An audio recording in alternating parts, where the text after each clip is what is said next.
Live from downtown Detroit, home of WDIV and Click on Detroit, Local 4 News at noon starts now.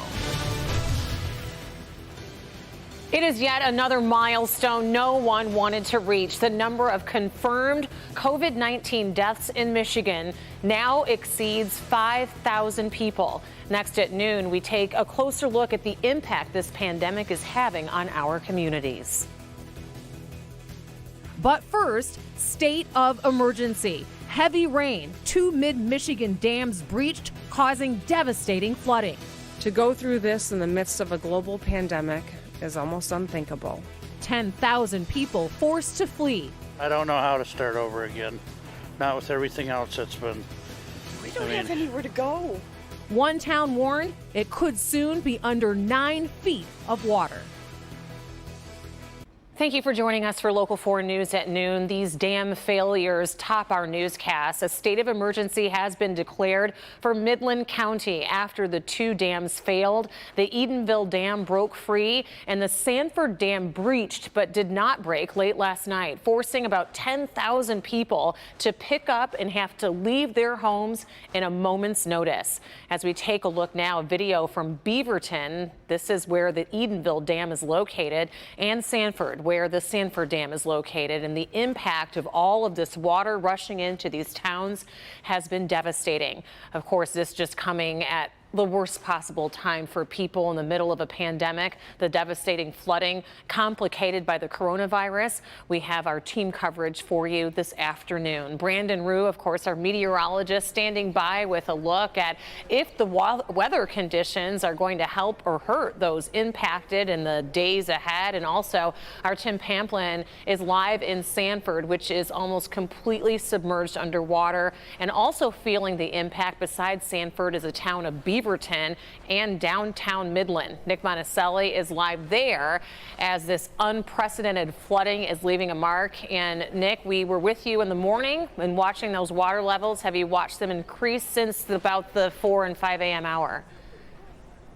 Yeah, we certainly have, which is frustrating for the residents here in Midland. There's kind of 2 factions here. There are those who have seen their homes and all their property destroyed by these waters. Then there are those who are waiting to see how much worse it's going to get. I want to step out of the way because I want to show you, we were talking about the pavilion to that farmer's market. You can see the water has risen. At that point, we're talking about 8 or 10 feet of water. And again, now people are wondering how much worse could this get?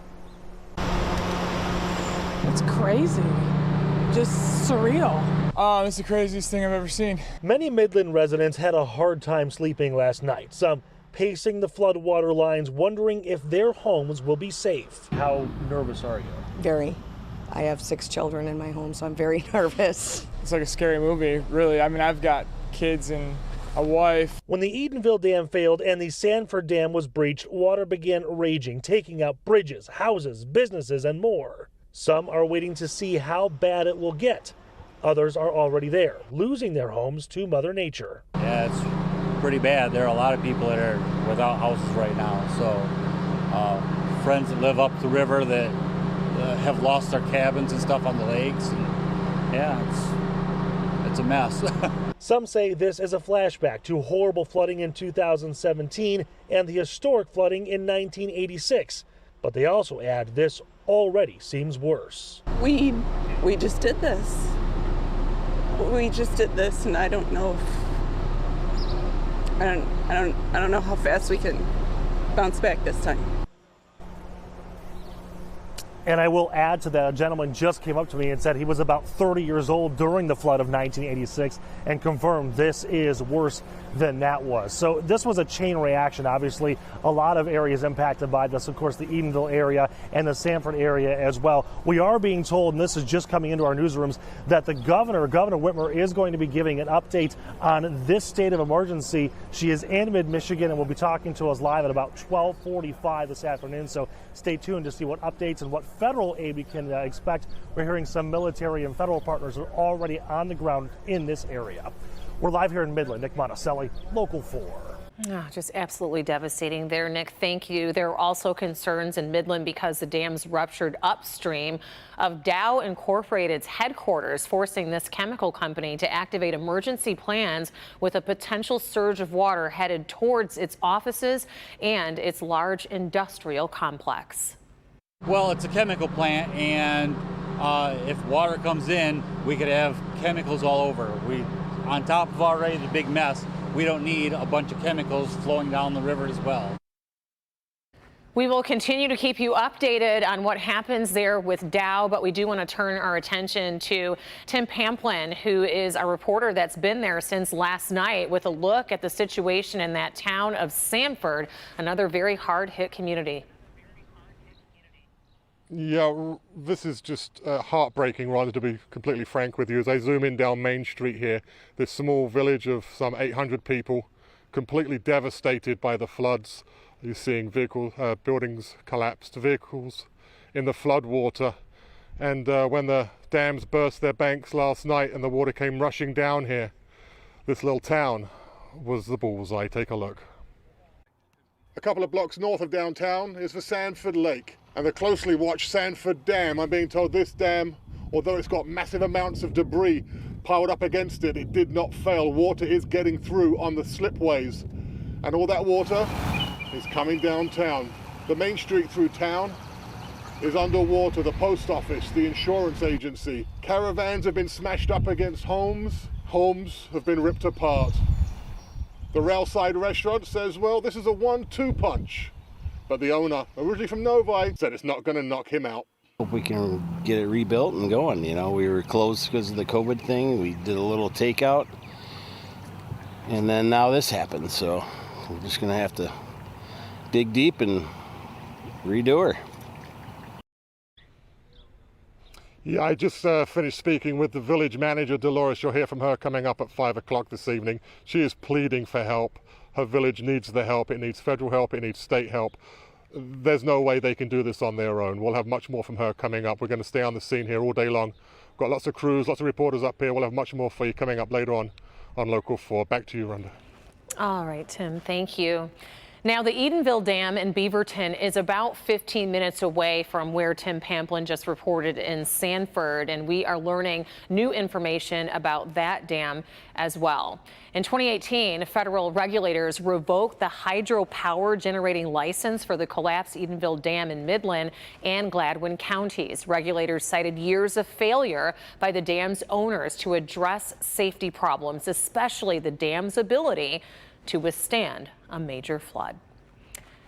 We'll turn our attention now this noon to Brandon, who is standing by out in the sunshine, which is certainly welcome news. We don't need any more rain, that's for sure.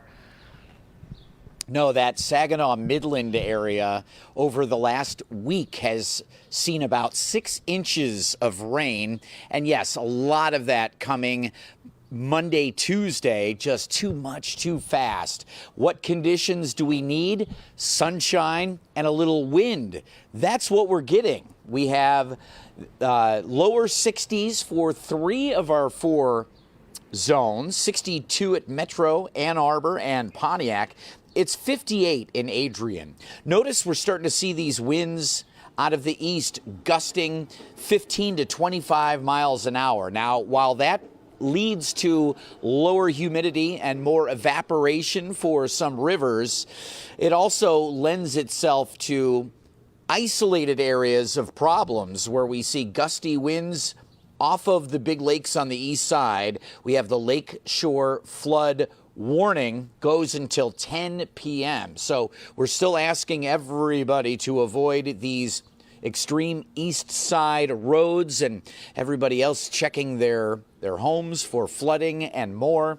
Again, the good news is, even though we do have some winds causing problems, more and more sunshine as we go through the day, getting into the middle 60s, maybe a little bit warmer for others. East winds, again, 7 to 17. While it does help to evaporate some of the flooded areas of Midland, it does lend itself to problems here on the east side. So we do have more days of sunshine, warming, and drier weather, Rhonda, and that's what we need coming up. Yes, we do. Brandon, thank you. Let's get you updated now on the very latest with the coronavirus here in our state. The breakdown of the current case count. This would have been the latest update we received yesterday afternoon, where we received 102 confirmed deaths from COVID-19 in that 24-hour period. In total, we have lost more than 5,000 people to this virus.